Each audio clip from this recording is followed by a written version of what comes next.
अक्सर हम सुनते हैं कि बिजली महंगी हो गई, बिल बढ़ गया, लेकिन आपने कभी सुना है कि कहीं बिजली इतनी सस्ती हो गई कि कंपनी आपको पैसे देने लगे?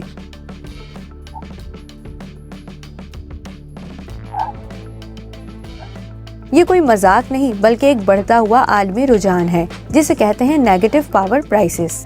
यूरोप, अमेरिका और ऑस्ट्रेलिया में तेजी से बढ़ती हुई सोलर और विंड एनर्जी अब इतनी ज्यादा पैदा हो रही है कि अक्सर औकात मांग से कहीं ज्यादा बिजली नेटवर्क में शामिल हो जाती है।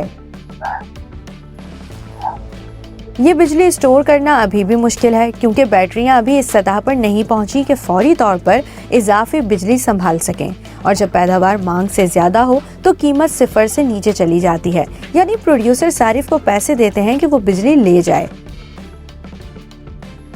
जी हाँ, ये होता है जब सप्लाई बहुत हो और डिमांड कम, खास तौर पर धूप वाले दिनों में या इतवार और छुट्टी के दिन।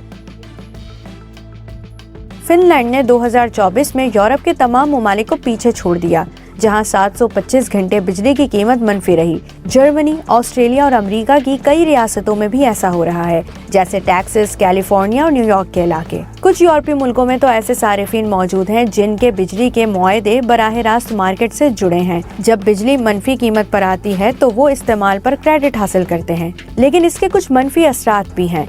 सरमायाकारों और बिजली पैदा करने वाली कंपनियों के लिए ये मुनाफे में बड़ी कमी का बाइस बन रहा है, खासतौर पर उन ममालिक में जहां सब्सिडी कम या खत्म हो रही है।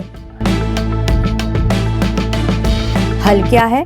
बैटरी स्टोरेज, बेहतर ग्रिड मैनेजमेंट और प्रोड्यूसर्स को मार्केट की कीमतों के मुताबिक ज्यादा फ्लेक्सिबल बनाना। क्या आप समझते हैं कि पाकिस्तान भी ऐसा कोई मॉडल अपना सकता है? हमें कमेंट सेक्शन में जरूर बताएं।